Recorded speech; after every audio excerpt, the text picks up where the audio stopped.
federal government's plans to increase oil, gas reserves and costs, says the PR.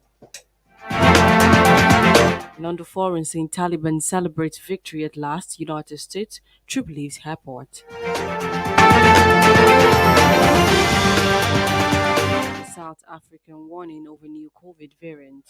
And on the world of sport, Italy's Moise Kean joins Juventus after Ronaldo exit. And moving on to the news in details.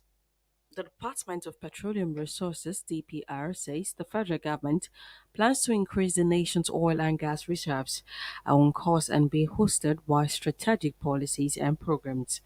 Mr. Paul Osu, head public affairs (DPR), made this known in a statement on today in Lagos, and he said that the national inspiration of Nigeria was to increase its reserve from 36.91 billion barrels to 50 billion barrels in the short to mid-term. He said the government was also targeting increasing Nigerians' proven gas reserves from 206.53 TCF to 250 TCF. According to him, the strategic focus for upstream includes bid rounds, reserve growth, increased production, and reduction of production costs per barrel. Also said the majority of the companies that won the bid for the nation's 57 marginal oil fields had paid their signature bonuses to the federal government. Also said the government was also looking at increasing frontier exploration activities, which had been given a boost by the recent signing of the Petroleum Industry Act by President Muhammadu Buhari.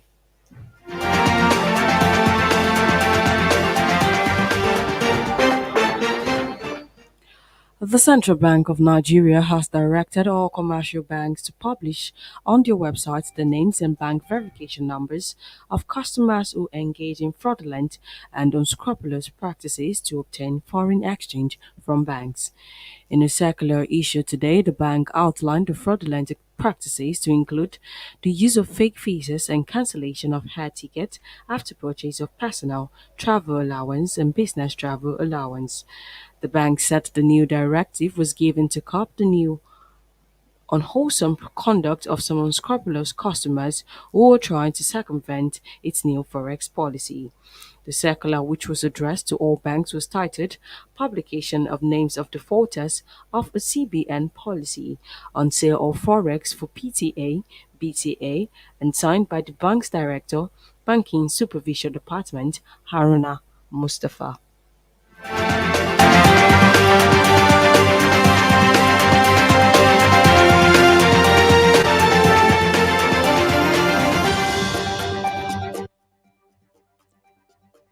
The Development Bank of Nigeria (PLC) has disbursed a sum of 400 billion naira to over 150,000 micro, small and medium enterprises since its inception in 2017.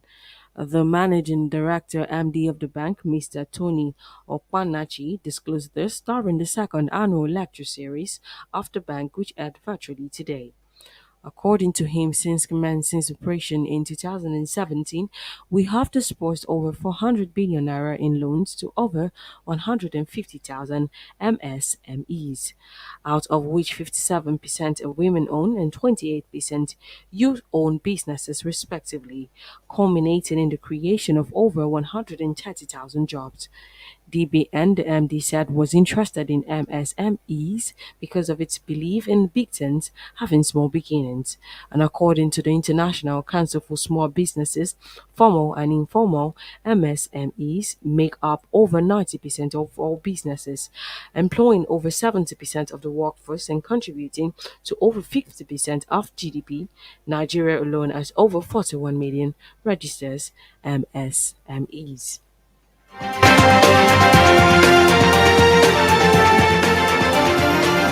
You're still listening to the news from around the world on T Solid Radio.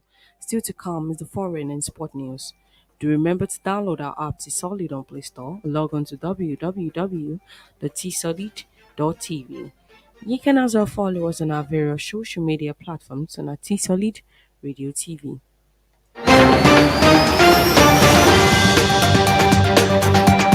And moving on to the foreign scene, Taliban fighters took control of Kabul airport today, following withdrawal of last United States troops, marking end of a 20-year war that left the Islamist militia stronger than it was in 2001. Celebratory gunfire resounded across Kabul as shaky video footage showed fighters entering the airport after the last United States troops flew out a minute before midnight. Taliban spokesman Zabihullah Mujahid told a news conference at the airport after the departure that it is a historical day and a historical moment. Thousands of Afghans have already fled, fearing Taliban reprisals, and more than 123,000 people were evacuated from Kabul in a massive but chaotic airlift by the United States and its allies over the past 2 weeks.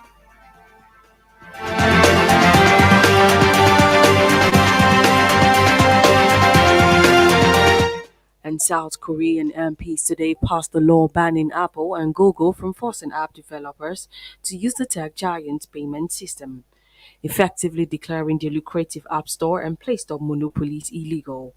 The bill was approved by 180 votes to nil in the National Assembly, making South Korea the first major economy to pass legislation on the issue, in a move that could set a precedent for other jurisdictions around the world. The South Korean measure comes as Apple and Google face global criticism for charging up to 30% commission on app sales and requiring their own payment system be used that collects a share of the transaction.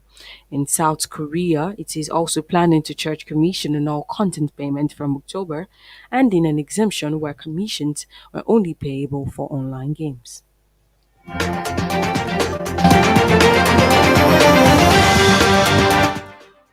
The United Nations Security Council has renewed for a year sanctions imposed against targeted individuals and entities in Mali for obstructing the 2015 peace agreement.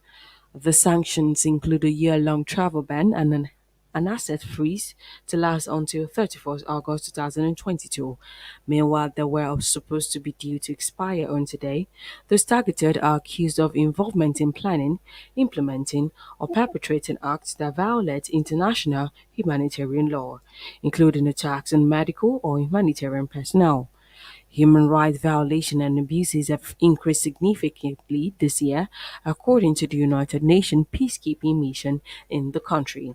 The United Nations Security Council requested that the United Nations chief includes in his next report on MINUSMA an update on measures taken to ensure that sanctioned individuals did not benefit from any United Nations support in Mali.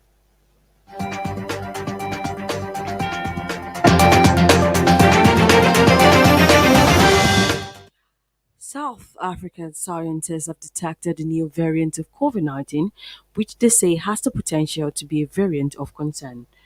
The new variant C1.2, which was first detected in May, has now been found in at least six of the country's nine provinces, and scientists have found it spread at the same rate as the country's current dominant Delta variant. At a briefing, the National Institute for Communicable Diseases said the new variant might be able to partially evade the immune response, but vaccines will still offer high levels of protection against hospitalization and death. It added that although it is currently not a variant of concern, such as the Delta variant, that can cause severe illness and it is highly transmissible. The NICD says that it has the potential to be a variant of concern. Local scientists will continue to monitor its mutation amid concerns of a fourth wave in a few months driven by a mutation. Although most cases of the C.1.2 have been in South Africa, the mutation has also been reported in three African countries, as well as Switzerland, Portugal, and China, according to a report which is yet to be peer-reviewed.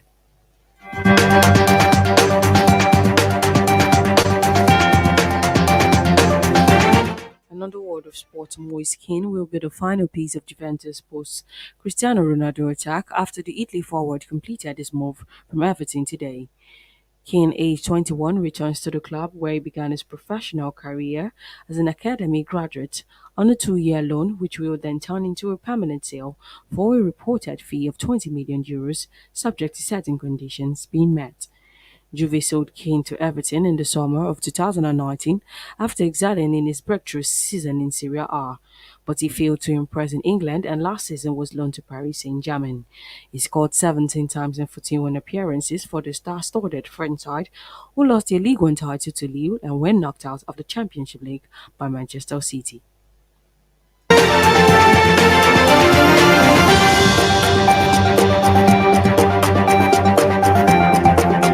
Finally, Jordan Henderson has signed a contract extension with Liverpool FC, the club announced today. The club said that the captain put pen to paper on the deal at the AXA training center today, ensuring his 10-year spell with the club will be prolonged into the years to come. Henderson, who moved to Liverpool from Sunderland, has spent 10 years with the Reds. He has had 394 appearances and scored 30 goals for the club during a tenure that saw him collect 5 winners' medals.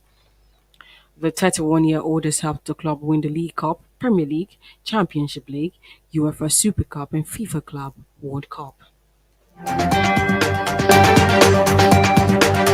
With that, we've come to the end of the news. A recap of the major headline. Federal government plans to increase oil, gas reserves on course, says DPR. And on the foreign scene, Taliban celebrates victory as last United States troop leaves airport.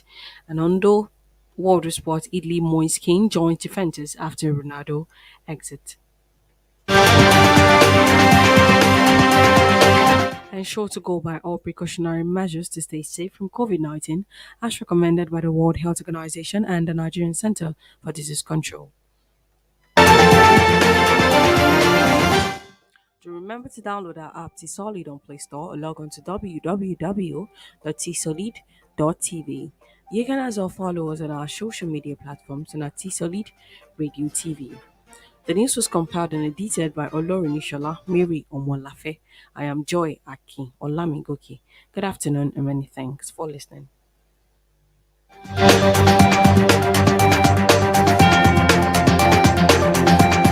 T-Solid Radio, more than an internet radio station, but your daily companion. T-Solid Radio, more than an internet radio.